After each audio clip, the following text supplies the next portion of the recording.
Hallo und herzlich willkommen. That means hello and welcome.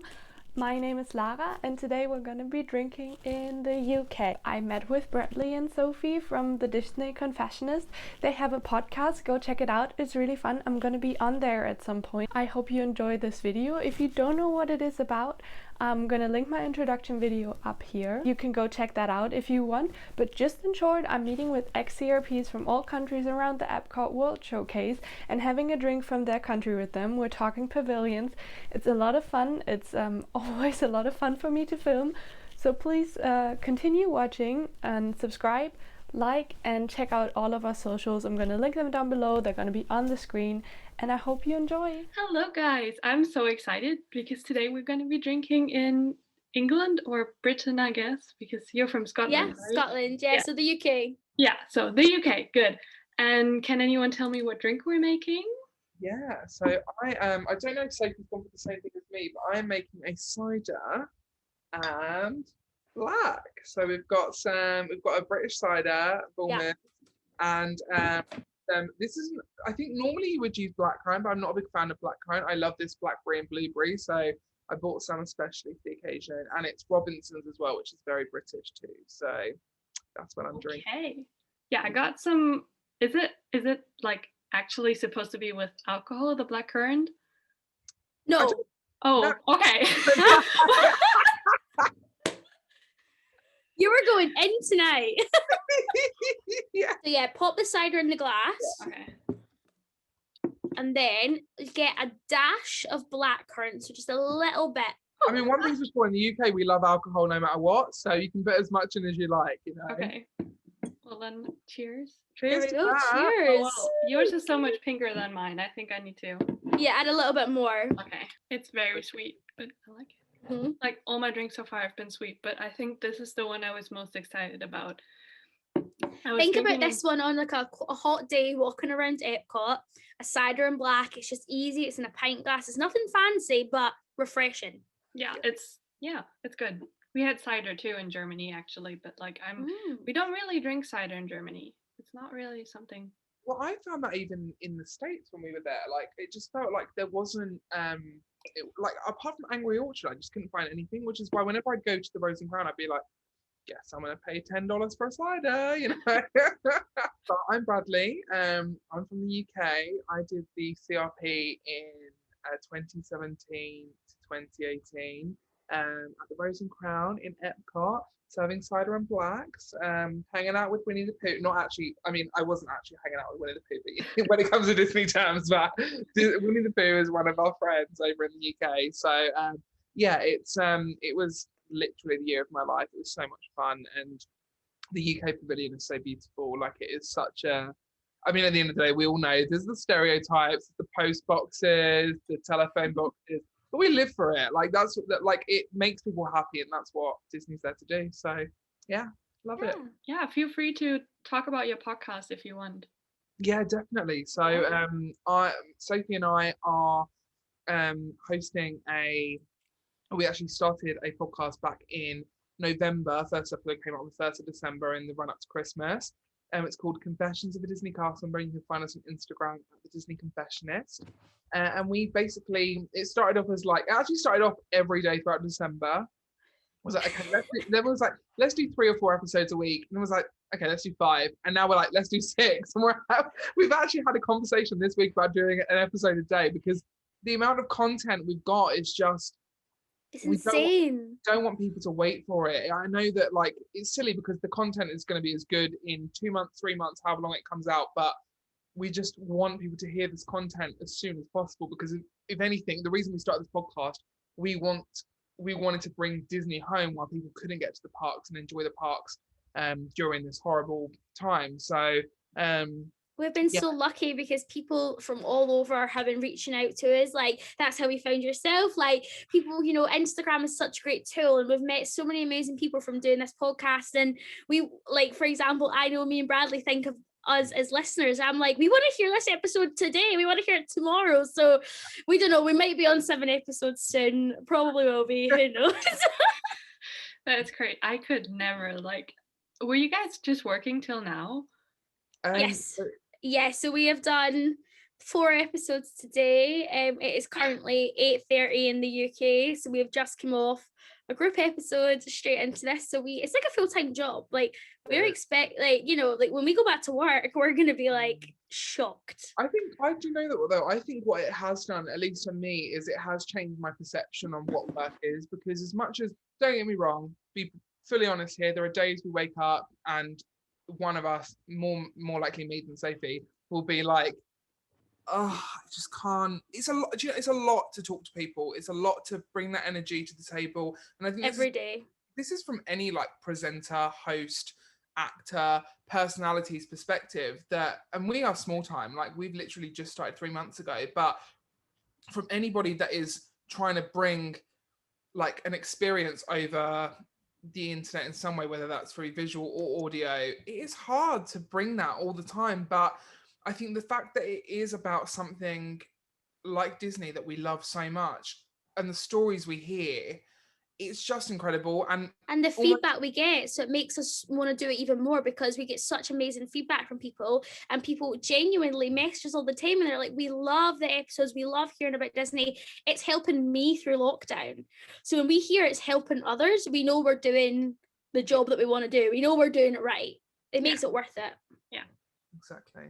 But yeah, go follow us, guys. I'm Sophie. I worked summer program, college program 2016 at Living with the Land and the Jungle Book Alive with Magic. And I also then did the CRP with Bradley in 2017 to 2018. I was actually due to go back out in the start of August, end of July last year, but Corona, so I'm still stuck in sunny Scotland for just now.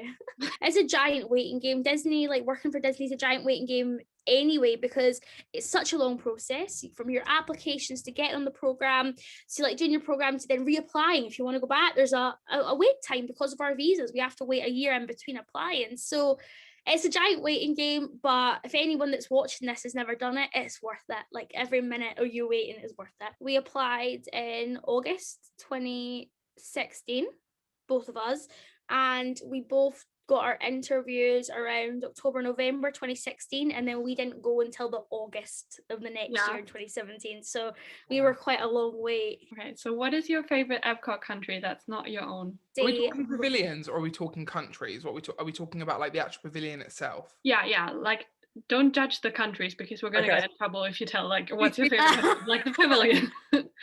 Okay, I'll go for Morocco. I think the Moroccan pavilion is stunning. It's so beautiful. I love the costumes that they wear. I think they're bright, they're colourful, they're fun.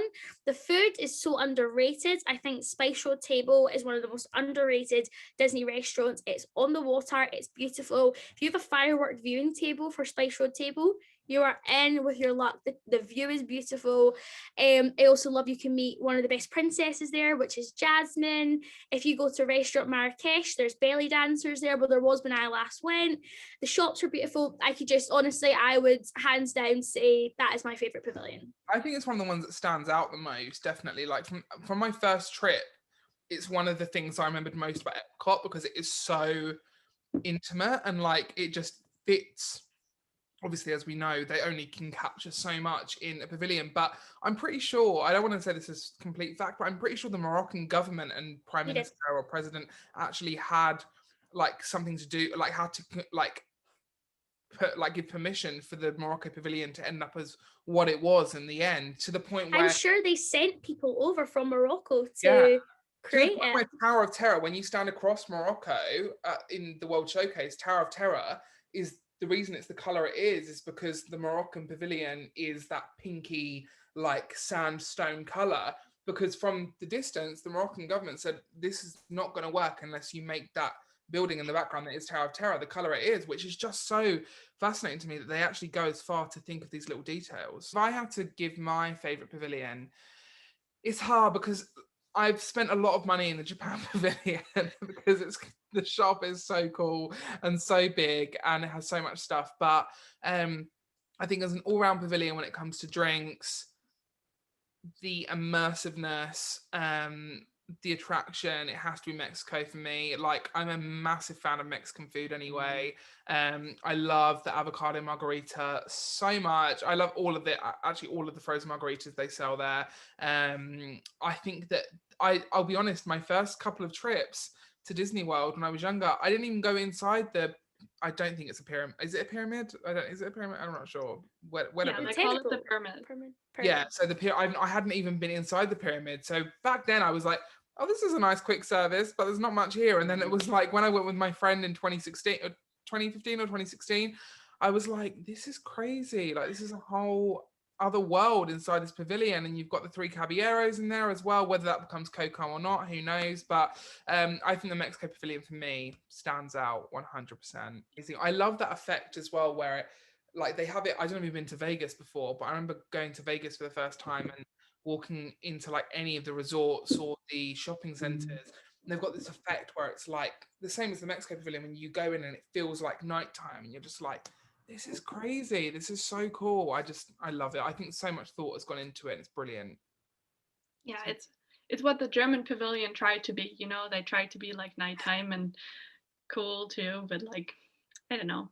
It's cute. I love the German. I'm giving you all the love, Lara. I love the German pavilion. As we said in our podcast with you, Biergarten is like, love the it. costumes in Germany are so pretty. Like the girls, Call the out costume. Lederhosen. Gotta call out my guys. Yeah, I like our costumes too, because especially like we actually wear those dresses in Germany. We wear them to like Oktoberfest and stuff. So I That's really amazing. We do not wear those outfits. I would never wear knee-high socks. I'm just saying, like unless it was in a sports lesson at school, and then maybe. But that was the only time you'd ever get me in knee-high socks. That's for sure. Yeah, we're quite. The other thing we have so many pockets in our dress. We have so many pockets because we have 2 in the apron and then 2 in the dress too. So that's so convenient.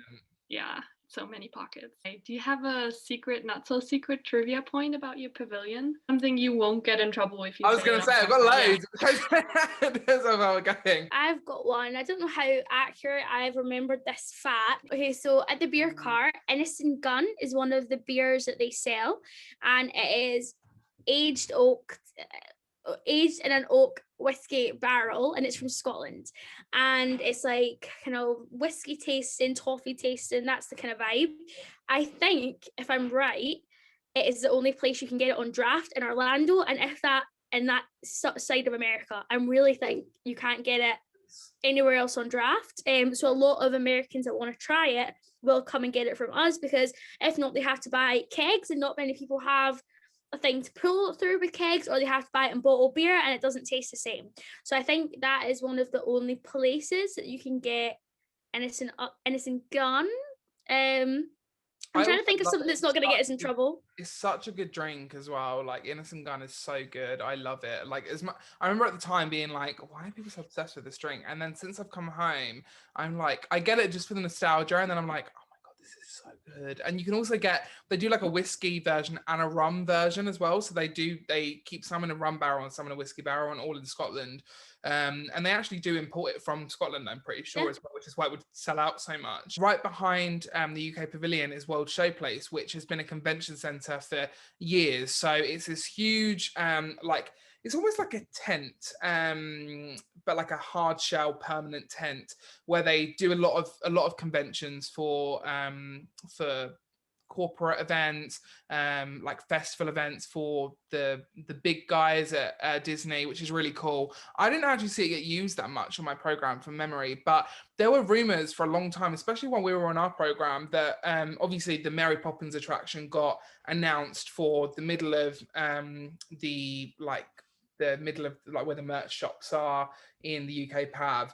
There was rumors for a very long time, and I'm still hopeful this might happen, that World Showplace could one day get transformed into an attraction, because it is such a huge space. If you look at the Ratatouille expansion, how much space that's taken up, they've actually made space for that. Like, that space was never really, I don't think, intended to be used. But World Showplace is something that Disney has a lot of space elsewhere now where they can hold these corporate events. It doesn't necessarily have to take place at that point in the parks. So I think like a little secret for people that don't know, that walk past obviously behind closed doors, but like I said, it's a pretty open thing, is World Showplace. And I think one day that could get transformed into an attraction. I think it'll be a brilliant place for it as well. So that big area is used for Character Palooza. I think it's where new entertainment casts train and you see them pop up. So like, I didn't even know this as a cast member. I just noticed it when I was a guest in the parks. I walked past and there was character tents there like, would you like to come meet Mickey Mouse? You want to come meet Donald Duck? And I was like, yeah, I do. Thank you. But like the long wait, of course I do. So I like ran down and there was like, when I went, there was Mickey, there was Donald, there was Miko, there was Rafiki. I met so many cool characters there. And I didn't know that was a thing, but I was speaking to some entertainment cast members. They say that sometimes it does happen. They do pop up there quite frequently. So always have a look to the right-hand side in the UK pavilion. It's not being utilised. Like, we need an attraction in the UK. We're asking for it. Give us that. Yes, that for that Mary Poppins attraction. If you get your attraction, I want our attraction. Like, I want your attraction more than I want our attraction. Yeah, like, I agree. Yeah, we were supposed to get a boat ride, but like I think the German government stopped funding or something, so we never got it. It's, you know, the big mural on the beer garden, like on the wall. Yeah. That's where the attraction is supposed to be. I think it's like a hollow wall. Really? Yeah. But Oh, that would be amazing. So it would be a similar vibe to the attraction, the restaurant by Three Caballeros, as you're. Yeah, I think so. Like it was supposed to be like a Rhine River cruise or something. So this was like when Epcot was opening, right? This wasn't recent. Yeah, this was like years and years ago that they were going to do it, and that's why it's there. But now it's just that bit lies empty. Well, it doesn't lie empty because you got the quick service, but they were supposed to do it. Yeah. And do you think it would be Snow White or Tangled that would end up taking the? Honestly, Back I then- thought it'd be Tangled, but yeah, back then Tangled wasn't a thing. yeah, true. But then like she doesn't really exist in in the German pavilion at all. Like there's, I don't know, like she's German and she's like supposed to be German, and I think they should have put like the Tangled restrooms in the Germany pavilion and not in Magic Kingdom. All for Rapunzel meet and greet in Germany, and also just gonna say for UK, I also would really like Merida to meet in the UK. Can you imagine how much traction that would bring to the UK pavilion? That would be awesome. Yeah, My true. girl. Favorite time of day to work, like favorite shift? As a server, I'm not the kind of person that's money hungry. So I'm quite happy to work the daytime. Obviously evening shifts are busier for money. We're in a tip position. So evening is usually a little bit busier. So you in turn would make more money sometimes. I prefer to work in AM. I like to chat to my guests. I like to chat to my tables, and you have that ability to do that more in the AM because people are a bit more relaxed. But talking for attractions and talking for quick service roles, when I worked quick service, I'm a night person. I love coming in 4 o'clock till the close. I'm a closer. I just think it's so much better because I get to wake up a little bit later. I'm not like up at the crack of dawn. I can go to the parks for a little while. I can go to Springs. I can chill, then go to my work. So definitely an evening gal. I was definitely an AM shift person all round, like 100%. And I don't remember how it happened, but in my schedule bid, I ended up, like when I was in service, working more PMs than AMs, which was really annoying because, again, like we'll be frank, like Sophie's just said, you do earn more money in the night because you've got the fireworks tables. It's generally busier. People tend to spend more on alcohol and stuff during the evening, I think, as well. So your tip average does get higher. But I do think that for me, I just valued my days off. I valued my time in the parks. And as much as I was very much, when I'd have a PM shift, 9 times out of 10, I would still go to Volcano Bay, Universal, go into the Disney parks, do something within the parks if I weren't traveling, no matter what the situation was. And I am an early riser. Actually, you know, over the lockdown, I'm no longer an early riser. I'm like a 10 a.m. riser. Like, leave me in bed till I wake up. Screw the alarm. But no, I think like even when it came to being on podium, like doing the chippy shift and stuff, I'd still rather get into work. One of the beauties for me about working in World Showcase over any other place in Disney World is that you can't start earlier than like, what was it, 10:30 for a podium shift? Like, yeah, 10:30, 11. And yeah, and like what was probably 10:30 for a service shift as well, right? So like you can actually spend, you can be out as late as you want, because I mean I'll be honest, if I'm gonna go out partying, if I've had a drink, I wake up really early anyway. There's something weird in my head that does that. But like it's not like attractions rules or like other rules outside of pavilions. Where I was working at the Land, opening the ride, you'd be in at 6 o'clock in the morning, 7 o'clock in the morning. So you, with World Showcase, it's that kind of, well, I suppose not every pavilion, obviously Norway, they are in for the breakfast shifts. Our 2 pavilions benefit from that, definitely though. We do. So yeah, I definitely think that, I just don't know, I feel like the AM as well, people have just got into the park, they're like ready to start their day. You might see a few cranky guests towards the end, but I do feel as the night goes on, people do get a little bit more frustrated, and it can become a little bit more difficult to have those magical moments with guests that you might have earlier in the day, especially because we're human beings at the end of the day as well. Like I feel that sometimes that momentum can run dry a little bit towards the end of a shift. But if I know that I'm like on an 11 till 5 and then I'm like going to walk over to Hollywood Studios after work, I'm like, yeah, I've got this, I'm gonna go and watch Phantasmic, gonna go and ride Slinky Dog, Tower of Terror, like I'm all for that, and that gets me through the day. But if I know I'm just ending and then going to sleep, which is why I ate out so much. Oh my God, I ate out so every much. night after work. I literally ate out for 8 months in a row. I did not cook once for 8 months. There's a cast dining backstage, but we wouldn't have time physically in 15 minutes. You would not have time to clock out for your break to walk all the way across to the cast dining area and back. So we would buy it before we go to work from the cast dining.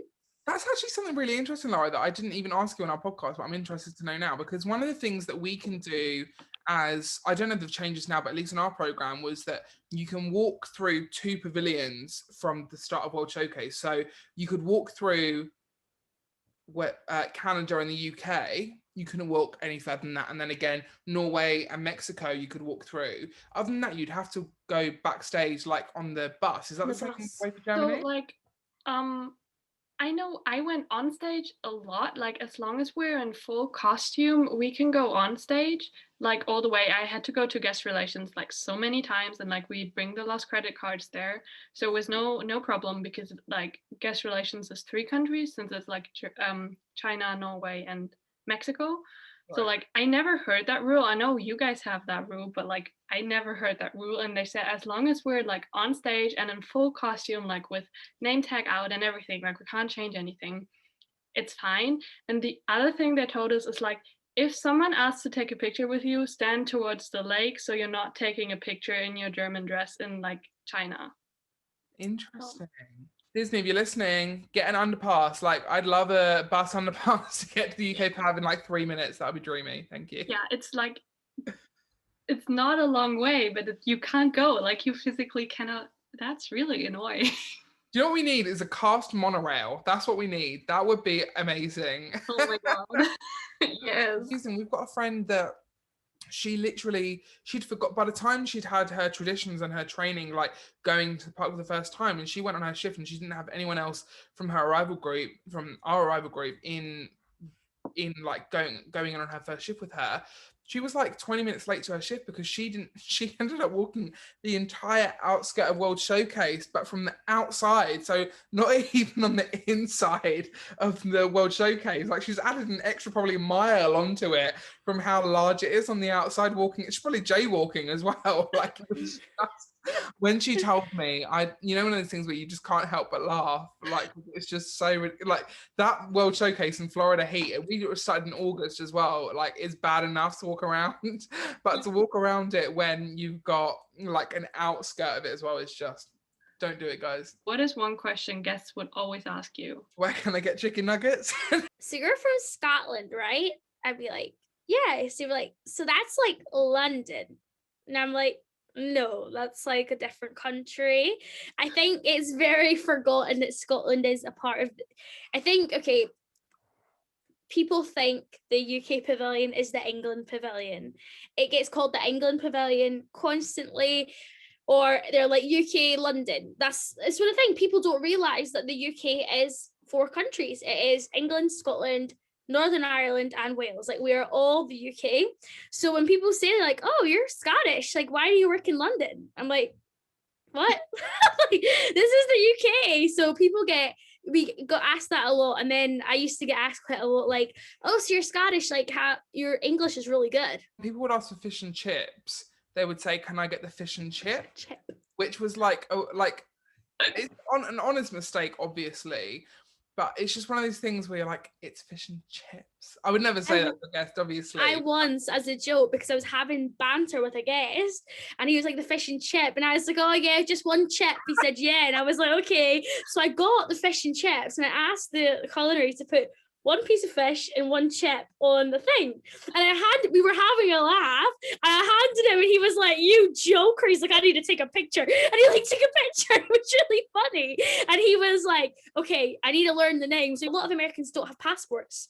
So they never ever get to leave their country. So it's so amazing that for that short snippet of time, we can share our culture with them. Hi guys, I'm just hopping on here to say that this video was so much fun and so exciting to film, and Bradley and Sophie said so many interesting things, and I don't really feel comfortable cutting out a lot of it, so I'm gonna split this video up in 2 parts. This was the first part. I hope you enjoyed. Please leave a like, comment and subscribe if you haven't already, and if you don't want to miss the second part, please follow me over on Instagram and check that out, or ring the notification bell. I think that does something. I'm not 100% sure. I'm sorry I had to split this up, but I think it's the best way to do this because I didn't want to upload like a 15-minute video. So I hope you enjoyed, and yeah, check out Bradley and Sophie on Instagram. I'm going to leave all their links down below, and check out their podcast. I'm going to be on there in a bit. I'm not sure when my episode is coming up, but it was very exciting. I'm sure I will have forgotten by the time it's going up that what I said, so it will be all new for me too. And yeah, come back next week for the second part. We have some more exciting stuff to talk about, and I'm very excited. So I'll see you next week. Auf Wiedersehen. Stay magical.